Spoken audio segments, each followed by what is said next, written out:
যশোরের ভবদহে পানিবন্দী এলাকা পরিদর্শনে অন্তর্বর্তী সরকারের ৩ উপদেষ্টা। নতুন করে আশায় বুক বাঁধছেন ভুক্তভোগী লাখো বাসিন্দা।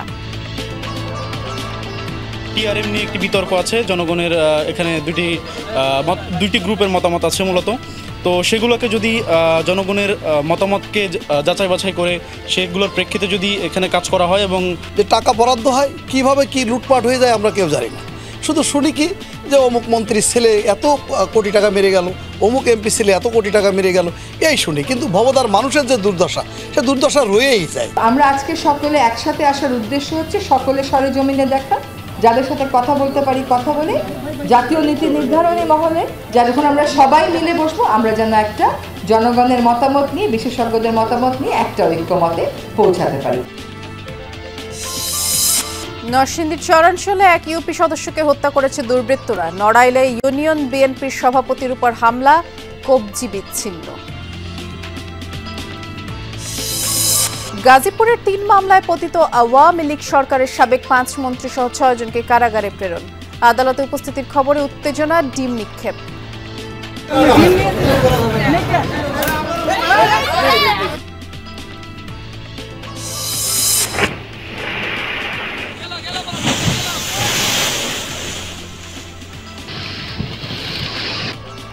জামালপুরে অসময়ে যমুনা নদী পারে তীব্র ভাঙন, বিলীন বসতঘর, ফসলি জমি। হুমকির মুখে স্কুল সহ বিভিন্ন স্থাপনা।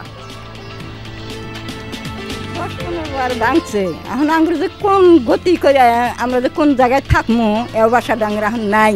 150 শিশু যারা লেখাপড়া করতেছে, যদি স্কুলটা ভেঙে নেয় তারা শিক্ষা থেকে বঞ্চিত হয়ে যাবে। যশোরে এলজিইডির বিরুদ্ধে অপরিকল্পিত সেতু নির্মাণের অভিযোগ। গত বছর 8টির কাজ বন্ধ করে দিয়েছে আদালত। নিয়ম মেনেই চলছে সব দাবি কর্মকর্তাদের। কালবৈশাখীর ঝড় বৃষ্টিতে ক্ষতির মুখে সাতক্ষীরার কৃষক, ভেজা ধান রক্ষায় ব্যস্ততা। হতাশ না হওয়ার পরামর্শ কৃষি বিভাগের। নষ্ট হয়ে গেল, ধান তো ঝুরি যাবে। ধানগুলো আবার পুনরায় ডাঙায় উঠাতে হবে, ডবল জন খরচ হচ্ছে। ঝড় বৃষ্টি মাথায় নিয়ে আমরা এই কাজ করি। রোদটা যদি আবার কয়েকদিন থাকে, কৃষকরা নির্বিঘ্নে তাদের ধান ওঠাতে পারবে।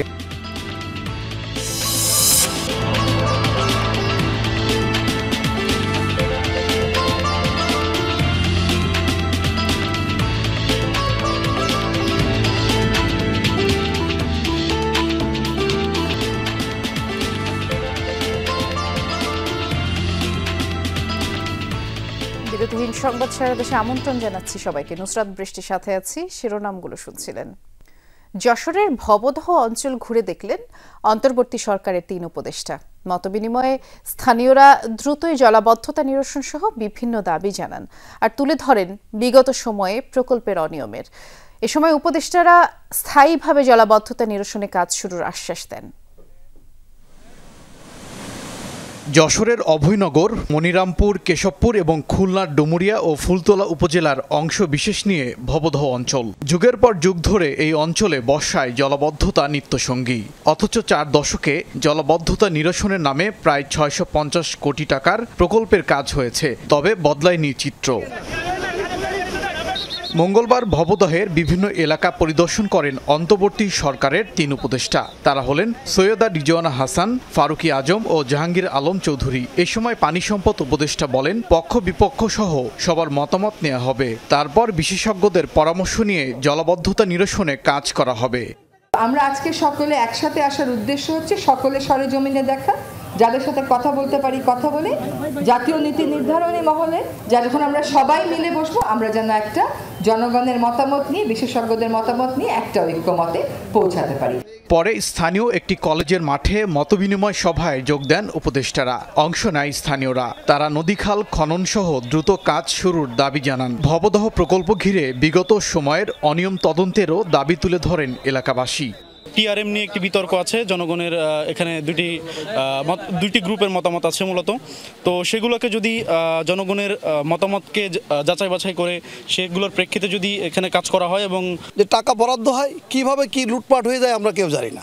শুধু শুনি কি যে অমুক মন্ত্রীর ছেলে এত কোটি টাকা মেরে গেল, অমুক এমপি ছেলে এত কোটি টাকা মেরে গেল, এই শুনি। কিন্তু ভবদার মানুষের যে দুর্দশা, সে দুর্দশা রয়েই যায়। জবাবে স্থানীয়দের আশ্বস্ত করেন উপদেষ্টারা, জানান সেনাবাহিনীকে সম্পৃক্ত করে প্রকল্প বাস্তবায়ন করা হবে, খতিয়ে দেখা হবে অনিয়ম। ভবদহবাসীর জন্য কৃষি ব্যাংকের ঋণের সুদ মওকুফের ব্যবস্থা নেওয়া হয়েছে বলেও জানান উপদেষ্টারা। ওবায়দুর রহমান, যমুনা নিউজ। নরসিংদীতে পূর্ব শত্রুতার জেরে এক ইউপি সদস্যকে কুপিয়ে হত্যার অভিযোগ উঠেছে বিএনপি নেতাকর্মীদের বিরুদ্ধে। দুপুরে সদর উপজেলার আলোকবালী উত্তরপাড়ায় এই ঘটনা ঘটেছে। নিহত আমির সরকার ইউনিয়ন শাখা ছাত্রলীগের সাবেক সাধারণ সম্পাদক ছিলেন। স্বজনরা জানায় ইউপি নির্বাচন এবং এলাকায় আধিপত্য বিস্তার নিয়ে একই গ্রামের বিএনপির কর্মী জব্বার মিয়ার সাথে আমিরের বিরোধ। 5 আগস্ট আওয়ামী লীগ সরকার পতনের পর থেকে এলাকা ছাড়া ছিলেন আমির। গতরাতে তার বড় ভাই রফিকুল ইসলাম 9 বছর পরে মালয়েশিয়া থেকে দেশে ফেরেন এবং তাকে সাথে নিয়ে বাড়িতে যান আমির। আজ দুপুরে নিজ এলাকায় আমিরকে কুপিয়ে হত্যা করা হয়। আমিরের ভাই রফিকুলের সময় আহত হন। স্বজনদের অভিযোগ, জব্বার সহ বিএনপির নেতাকর্মীরা আমিরকে হত্যা করেছে। খবর পেয়ে পুলিশ ঘটনাস্থলে যায়।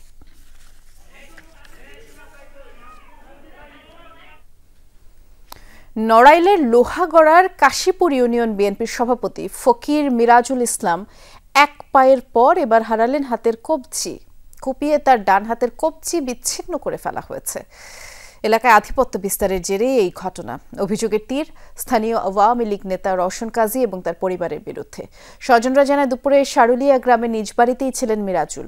এ সময় রওশনের নেতৃত্বে একদল লোক হামলা চালায় কুপিয়ে বিচ্ছিন্ন করে ফেলা হয় মিরাজুলের ডান হাতের কবজি। আহত হন মিরাজুলের সাথে থাকা ভাই ইমরান ফকির এবং একই গ্রামের বাবুল। আহতদের উপজেলা স্বাস্থ্য কমপ্লেক্স এবং সদর হাসপাতালে চিকিৎসা দেওয়া হয়। উন্নত চিকিৎসার জন্য পরে ঢাকায় রেফার করেন চিকিৎসক। খবর পেয়ে ঘটনাস্থল পরিদর্শন করে সেনাবাহিনী ও পুলিশ। স্বজনরা জানায় 5-6 বছর আগে রওশন ও তার অনুসারীরাই কুপিয়ে মিরাজুলের এক পা বিচ্ছিন্ন করে ফেলেছিল।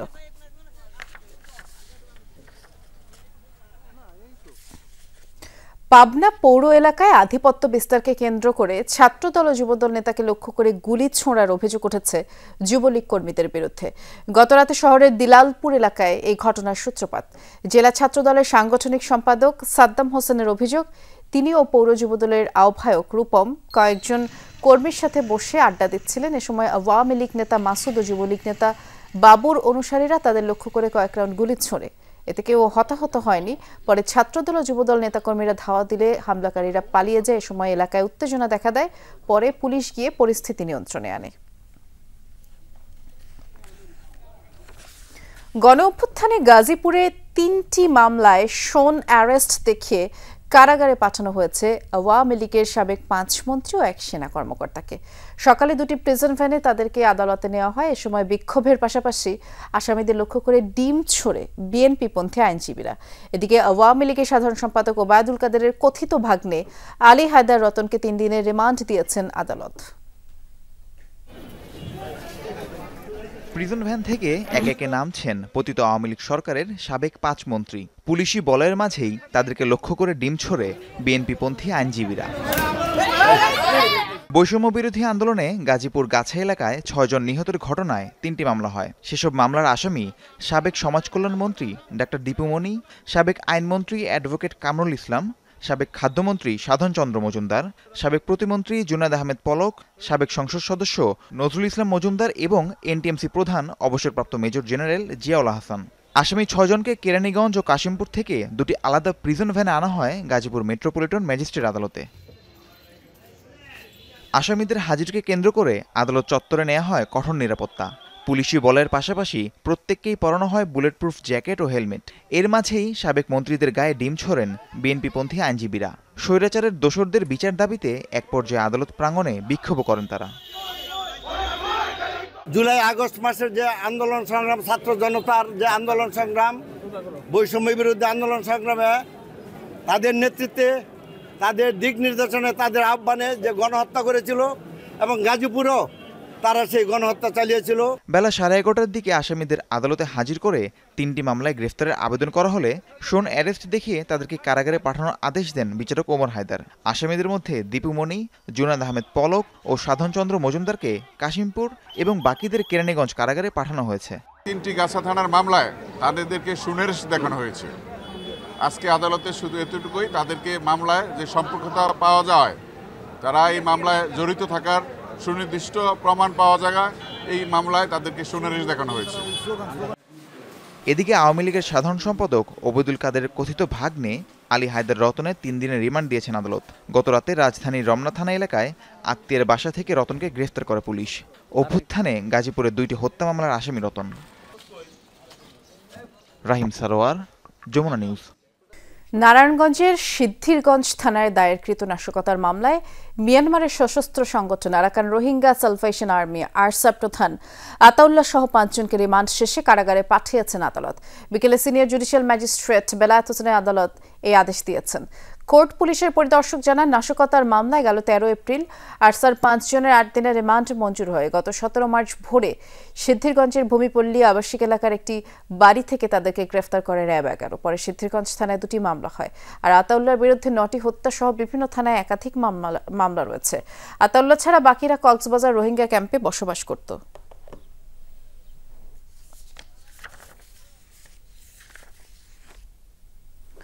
নারায়ণগঞ্জের রূপগঞ্জে যুবদল সভাপতির হামলায় ব্যবসায়ী শান্ত সরকারের মৃত্যুর অভিযোগ উঠেছে। জড়িতদের গ্রেফতারের দাবিতে মরদেহ নিয়ে সড়ক অবরোধ করে বিক্ষোভ করছে মৃতের স্বজনরা। সকাল 10টা থেকেই মরদেহ নিয়ে ঢাকা বাইপাস সড়কের কালনি এলাকায় অবরোধ করা হয়। হত্যাকারীদের গ্রেফতার না করা পর্যন্ত এই কর্মসূচি চলবে বলে বিক্ষোভকারীরা হুঁশিয়ারি দেন। স্বজনরা জানান, গত 11 এপ্রিল ব্যবসায়ী শান্ত সরকারকে বাসা থেকে তুলে নিয়ে হাতুড়ি দিয়ে পিটিয়ে কুপিয়ে জখম করে দাউদপুর ইউনিয়ন যুবদল সভাপতি আসাদ ফকির ও তার লোকজন। এ ঘটনায় 10 দিন পর চিকিৎসাধীন অবস্থায় গতকাল রাতে রাজধানীর একটি বেসরকারি হাসপাতালে সে মারা যায়।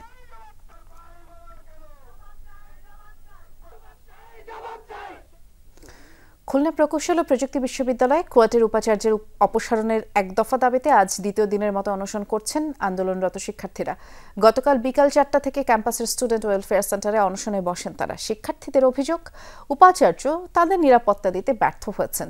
যারা প্রকৃত দোষী তাদের শাস্তি না দিয়ে 37 জন শিক্ষার্থীকে সাময়িক বহিষ্কার করা হয়েছে।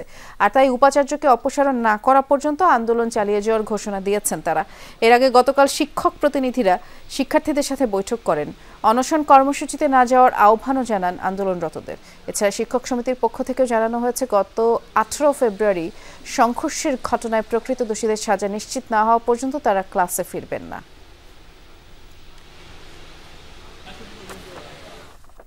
এ বিষয়ে আমরা আরেকটু বিস্তারিত জানবো আমাদের সহকর্মী প্রবীর বিশ্বাসের কাছ থেকে। তিনি অপেক্ষা করছেন, যেহেতু 1 দফা দাবি নিয়েই আন্দোলন করছেন শিক্ষার্থীরা। এই সমস্যা সমাধানে নতুন করে কোনো আলোচনার উদ্যোগ নেওয়া হয়েছে কিনা জানাবেন প্রবীর। প্রথমে বৃষ্টি আপনাকে বলি যে পরিস্থিতির মধ্য দিয়ে খুলনা প্রকৌশল ও প্রযুক্তি বিশ্ববিদ্যালয় কুয়েট সময় অতিবাহিত করছে, সেটি আসলে স্মরণকারের বিরল। এমন ঘটনা আমরা আগে পরেও কুয়েটে আসছি, বিভিন্ন সময় সংকট হয়েছে, সমাধান হয়েছে, কিন্তু এমন একটা পরিস্থিতির মধ্যে হয়তোবা কুয়েট আগে কখনোই পড়েনি। শিক্ষার্থীদের 1 দফা দাবিতে যে আন্দোলন, যে আমরণ অনশন, সেটি দেখতে পাচ্ছেন চলমান রয়েছে। এবং তারা প্রশ্ন করেছে, এই সময়ে ইন্টারিম কি অন্ধ, ইন্টারিম কি করছে? দেশের অন্যান্য শিক্ষা প্রতিষ্ঠানগুলো, বিশেষ করে যে পাবলিক বিশ্ববিদ্যালয়গুলো রয়েছে, একসঙ্গে পাবলিক বিশ্ববিদ্যালয়ে যে সমস্ত শিক্ষক রয়েছেন, একই সঙ্গে তাদের যে শিক্ষক রয়েছেন, তারা আসলে কি করছে, কেন এই দাবিটা মেনে নিচ্ছে না? সেই দাবির প্রতি তারা এখনও অনড়, যেটি হচ্ছে 1 দফা দাবি, উপাচার্য প্রফেসর ডক্টর মোহাম্মদ মাসুদের পদত্যাগ। অপরদিকে তাদের যে দাবি সেটি আগেই প্রত্যাখ্যান করেছে এই বিশ্ববিদ্যালয়ের শিক্ষক, কর্মকর্তা এবং কর্মচারীরা। তারাও কিন্তু বিভিন্ন সময়ে তারা একাধিক কর্মসূচি পালন করেছেন, বিক্ষোভ মিছিল, বিক্ষোভ সমাবেশ এবং মানববন্ধন।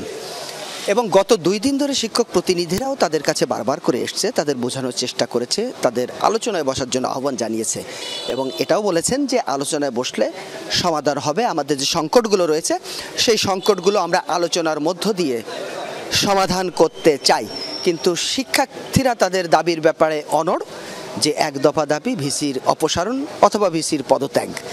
এই দাবি যত সময় পর্যন্ত পূরণ না হবে তত সময় পর্যন্ত তারা আমরণ অনশনে থাকবে। প্রয়োজনে তারা মৃত্যুর দিকে যাবে বা তারা জীবন দিতেও রাজি রয়েছে।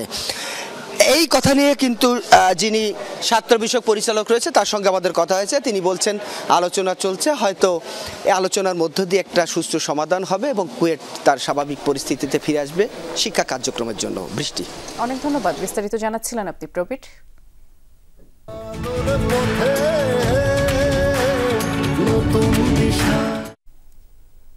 যমুনায় ভাঙন নতুন নয়, কিন্তু জামালপুরে অসময়ের তীব্র ভাঙনে নদীগর্ভে বিলীন অর্ধশত বসতবাড়ি আর ফসলি জমি।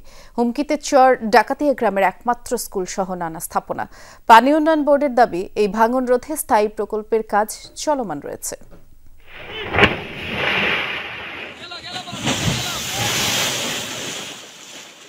জামালপুর দেওয়ানগঞ্জ উপজেলায় নদী ভাঙনের এই চিত্র নিত্যকার। 2 দশকে বিলীন প্রায় অর্ধশত গ্রাম। মার্চে উপজেলার খোলাবাড়ি থেকে বরখাল পর্যন্ত প্রায় 5 কিলোমিটার এলাকা জুড়ে শুরু হয় তীব্র ভাঙন। যমুনার রুদ্ররূপ দেখে অভ্যস্ত নদীপাড়ের বাসিন্দারা। তবে অসময়ের ভাঙনে কয়েকগুণ বেড়েছে দুর্ভোগ। ঝুঁকিতে নদী তীরের আরও শতাধিক পরিবার। ভাঙনটা শুরু হয়েছে প্রায় 1 মাসের উপরে। এখন প্রায় আমাদের এখান থেকে 30-40টা ভিটাবাড়ি একদম বিনষ্ট হয়েছে।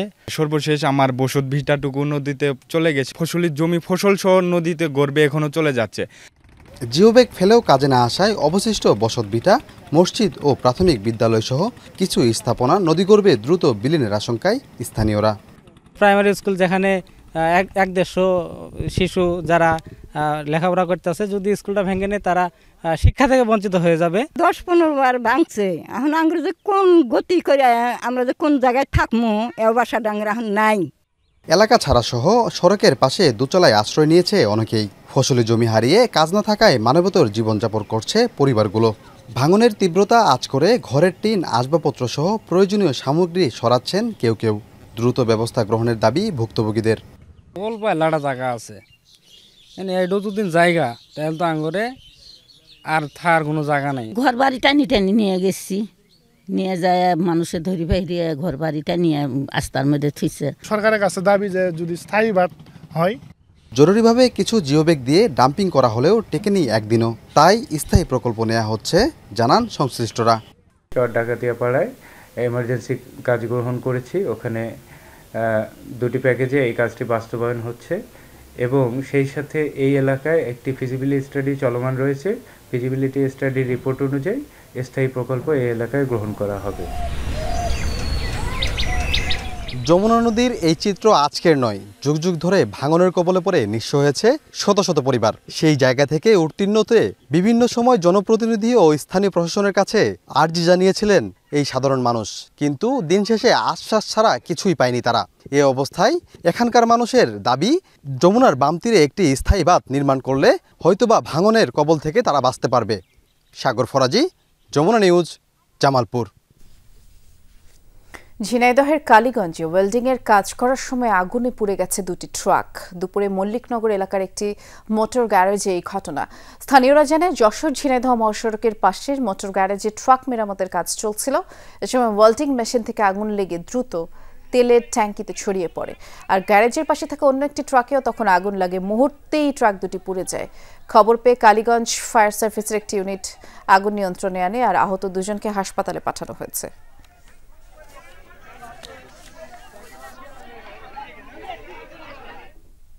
ব্রাহ্মণবাড়িয়ায় পারিবারিক কলহের জেরে গাছের সাথে 3 ঘন্টা বেঁধে নির্যাতন এবং সন্তানদের মারধরের ঘটনায় থানায় অভিযোগ করেছেন ভুক্তভোগী নারী।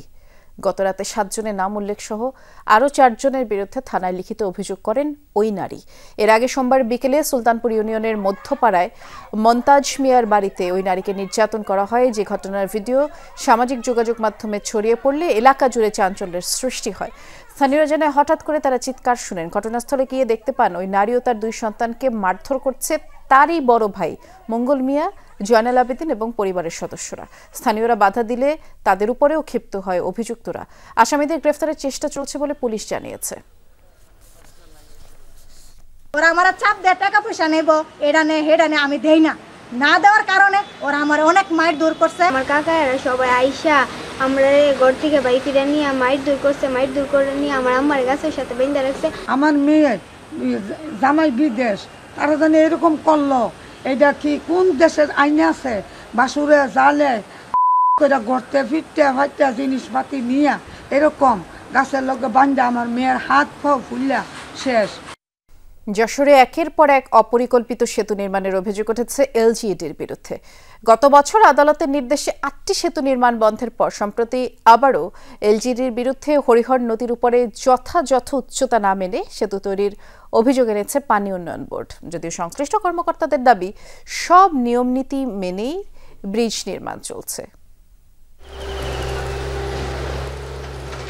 একসময় এই নদী দিয়ে বয়ে যেত স্বচ্ছ জল, অথচ যশোর সদরের গোয়ালদাহ বাজারের হরিহর নদী এখন অনেকটাই বিরান ভূমি। সম্প্রতি কপোতাক্ষ নদের জলাবদ্ধতা দূর করতে হরিহর নদী পুনর্খননের উদ্যোগ নেওয়া হয়। তার আগে নদীর উপর থাকা ঝুঁকিপূর্ণ সেতু অপসারণ করে নতুন আরেকটি ব্রিজ নির্মাণের প্রকল্প হাতে নেয় এলজিইডি। 16 কোটি টাকা ব্যয়ে সেতুর নির্মাণ কাজ শুরু হয় 2023 সালের নভেম্বরে। অভিযোগ উঠেছে নীতিমালা না মেনে 140 ফুট নদীর উপর 91 ফুট দৈর্ঘ্যের অপরিকল্পিত সেতু নির্মাণ করছে এলজিইডি। নেই যথাযথ উচ্চতা, বর্ষা মৌসুমে পানি নিষ্কাশন বাধাগ্রস্ত হবে বলে দাবি স্থানীয়দের। 7-8 বিলির পানি এসে এমনি লাভে, পানি যদি না সত্যি পারে তো ব্রিজের সমস্যা হবে, আমাদের এলাকার জনগণের সমস্যা হবে। আমরা বলেছিলাম যে ব্রিজটা অবশ্যই যাতে নদীর যে নদী যতটুক অতটুক রেখে বাদ বাকিটা ব্রিজ হোক, কিন্তু এখানে ভাই হয়নি। ব্রিজটা প্রশস্তকরণ বা উঁচু করে করা এটার কোনো উদ্যোগ নেওয়া হচ্ছে না। তার ফলে আমাদের এখানে যে আবার যে পানির বাধার সম্মুখীন হতো সেটা আবারও হবে। ব্রিজটা তো কয়েকবার করা হয়েছে, কিন্তু বারবারই ভাঙা পড়ে, কয়েক বছর যাওয়ার পরই ভাঙা পড়ে। আমাদের হরিয়ার নদীর ব্রিজ চাই, আমাদের যৌক্তিক যেটা ব্রিজ, এটা তো খালের ব্রিজ, আমরা কি করব? তাহলে তো এর আগে যেটা ছিল সেটাই আমাদের ভালো ছিল। নদী খননের সময় সেতুটা ঝুঁকিতে পড়ার শঙ্কা রয়েছে বলে জানালেন পানি উন্নয়ন বোর্ডের কর্মকর্তারা। এরই মধ্যে সেতু নির্মাণে অসঙ্গতির বিষয়ে এলজিইডির কাছে চিঠিও দিয়েছেন তারা। তবে সব নীতিমালা মেনেই নির্মাণ কাজ চলছে বলে দাবি এলজিইডির নির্বাহী প্রকৌশলীর। ব্রিজটা দেখে আমার যেটা মনে হয়েছে যে ভবিষ্যতে এই ব্রিজটা হয়ে যাওয়ার পরে পানি প্রবাহে বাধা সৃষ্টি করতে পারে, তারই প্রেক্ষিতে আমি সচিত্রভাবে নির্বাহী প্রকৌশলী এলজিইডি মহোদয়কে একটা পত্র প্রেরণ করেছি যে এ বিষয়ে প্রয়োজনীয় ব্যবস্থা গ্রহণ করার জন্য, যাতে ব্রিজটি এমনভাবে নির্মাণ করা হয় যাতে নদীর পানি প্রবাহে কোনো বিঘ্ন সৃষ্টি না হয়। আমাদের ডিজাইন অনুসারে যেভাবে অনুমোদিত হয়েছে সেভাবে করা হচ্ছে। ডিজাইন ইঞ্জিনিয়ার যিনি করেছেন সেটি হচ্ছে হাইস্ট ফ্লাড লেভেল থেকে 2.86 মিটার ধরে এটা ডিজাইন করেছেন। এর আগে অপরিকল্পিত সেতু নির্মাণের অভিযোগে যশোরের 5টি নদীর উপর এলজিইডির নির্মাণাধীন 8টি সেতুর কাজ বন্ধের নির্দেশ দেন আদালত। রাহিম সারোয়ার, যমুনা নিউজ। নারায়ণগঞ্জে নকশা বহির্ভূত ভবন নির্মাণের অভিযোগে এক মালিককে 2 লাখ টাকা জরিমানা করেছে রাজধানী উন্নয়ন কর্তৃপক্ষ রাজুকের ভ্রাম্যমাণ আদালত। ফতুল্লার গিরিধারা আবাসিক এলাকায় সকাল থেকে দুপুর পর্যন্ত অভিযান চলে।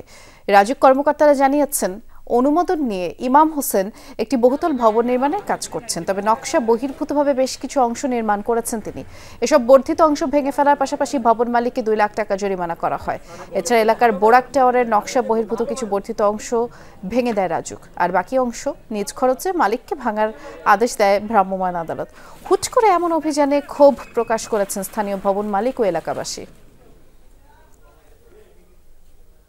সরবরাহ কমের অজুহাতে দিনাজপুরের হিলিতে পেঁয়াজের পরে এবার রসুনের দাম বেড়েছে কেজিতে 60 টাকা। গত এক সপ্তাহে প্রতি কেজি রসুন হিলিতে প্রকারভেদে 80 থেকে 100 টাকা দরে বিক্রি হলেও এখন তা বেড়ে বিক্রি হচ্ছে 140 থেকে 160 টাকা দরে। দোকানিরা জানিয়েছেন এই অঞ্চলে রসুনের আবাদ না হওয়ায় নাটোর সহ বিভিন্ন অঞ্চল থেকে রসুন এনে স্থানীয় বাজার থেকে চাহিদা মেটানো হয় এবং আগে রসুন কিছুটা কাঁচা থাকায় দামও কম ছিল, আর এখন শুকনো রসুনের দাম আগের তুলনায় বেড়েছে।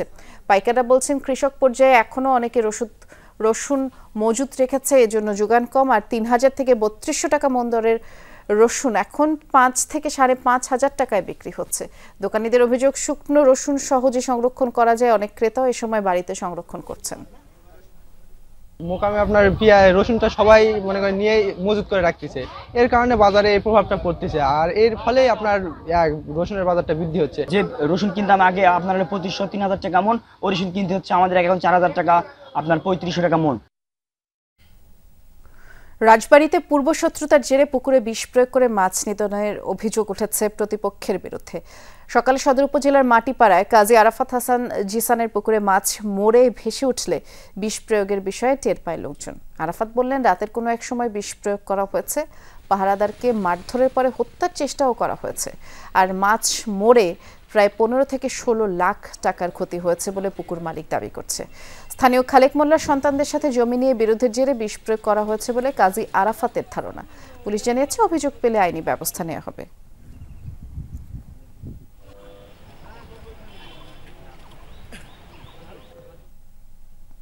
কালবৈশাখীতে ক্ষতির মুখে সাতক্ষীরার অনেক কৃষক। গত কদিনের বৃষ্টিতে ধান ক্ষেত তলিয়ে গেছে এবং ভিজে যাওয়া ধান রক্ষায় এখন ব্যস্ত চাষিরা।